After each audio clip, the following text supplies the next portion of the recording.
بارګین حواله سره ډیر مرګري وي چې موږ د بارګین کار کوو موږ په بارګین کې یا موټر سایکل یا موټر کسته ورکو هغه واپس په موږ باندې راخرڅ کی دا اسلام دغه حواله سره سوی موږ گاډي وی د و لکه موږ اغه ته چې په 12 لکه باندې ورکو اغه نه موږ واپس په شپږ لکه یا په 15 لکه گاډي واخلو تاسو تاثیراتي او اسلام دی حواله سره سوی منه دا کو جایز دي دا حرام دي نو زم چې دا ډیره اهم موضوع ده ځکه چې نن سبا موږ وګورو کو په موږ باندې دا غزابونه او دا زلزلې او باران نه غواړو باران را باندې راوريږي فصلونه تباہ ورباچو زم دا د بازي مسلې چې کوم دي دا موږ څه ښکاری نه خو هغه موږ پښتانه یا موږ مسلمانان بل طرف ته بیا خبر نه یو خو په بل طرف باندې واحد باید نن معاشره کې چې دا یو سوال ډیر انتهایی ضروري او ان شاء الله زما چې د خلکو ته ورسیږي د خلکو د ذهن چې دغه په خلاص شي مسله دا ده چې د بارګین کوم مسایل دي نو په کې صورتونه هغه جایز دي سبق غیر جایز دي او غیر جایز او ناروا چې کوم دي نو هغه بالکل په مرتبه د سود کې هغه سود ګرځیدل دي نو دا ته چې کوم سوال کو چې را د ټیم کې گاډي ته واغستلې شي او ورسره چې بیا ډایرکټ اپ خرڅم شي وای اختی چې په 5 لک روپۍ باندې خرڅ کی به دوباره چون په 3 لک باندې یا په 4 لک باندې او بیا دوباره چون دی او هغه پیسې جمع کړم نو هغه پیسې جمع کول اوس داس یو سیز چې هغه د ته ملاو شو او ډایرکټ چون دی په خرڅ کی د دې خرڅیدل دا چون د حیلت داسې چې دا مکمل بیکار حیله ده تر څو پر د پوره ملکیت نه راغلی تر څو پر چې د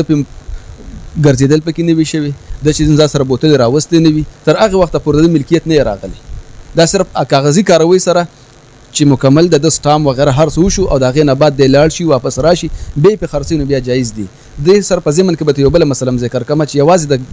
گاډو مثلا نه ده بلکې په بازار کې بالخصوص د موبایل ولا چې کوم مسلې جوړ شي دي د موبایل ولا موږ ته پښتو کې انډر پلی وایي چې لکه انډر پلی کوي بس قصه جوړه کړې ده نو پاره کې موبایل ته ور د گاډ ته موبایل ورکی بالفرض په 50000 باندې د تینو بیا په 30000 باندې واخلي او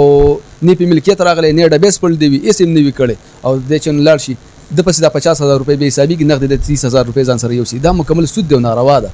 خو رسول الله علیه الصلاۃ والسلام دغه شانت کې د سودی معاملات په اړه کې ویل دي چې څوک د سود 1 روپۍ خوري رسول الله مبارک فرمایي داس د چې لکه د خپل مور سره او یا کرته زینو کی او یا په خانه کعبه کې هغه چې په بیت الله شریف کې دنه نو دومره پورې احادیث مبارکه راغلي دي لہذا سود چې سود په معاشره کې انتهایی زیات شوی دی مکمل عام شوی دی د خلکو فکر داسې وی چې یو مسلې ته سوچم نه وي الته کې چې په سود کې مبتلا وي نو دې سيزونه مکمل خپل ځان ساتل تنه پکار دی وسره چې د دینه برات پکار دی کم کسان په دې کې مبتلا دي باید چې دوی دغه نه توبه وباسي استغفار په وکي او چې بهترین مسله دا ده چې کم پیسې د پسود باندې اغست دي چې هغه د خپل مالک ته حواله کی اله باید زما خلاصيږي او چې تر څو پر دوی خپل منځ کې چنو دغه پیسې نه واپس کړ تر وخت پورې زمیم نه خلاصي مفتی صاحب یو مرګ راته هم دا خبره کړې و چې یاره ما گاډي واغشتو خو او ما سره چې کوم دی گاډي په 2 لک باندې ډن شو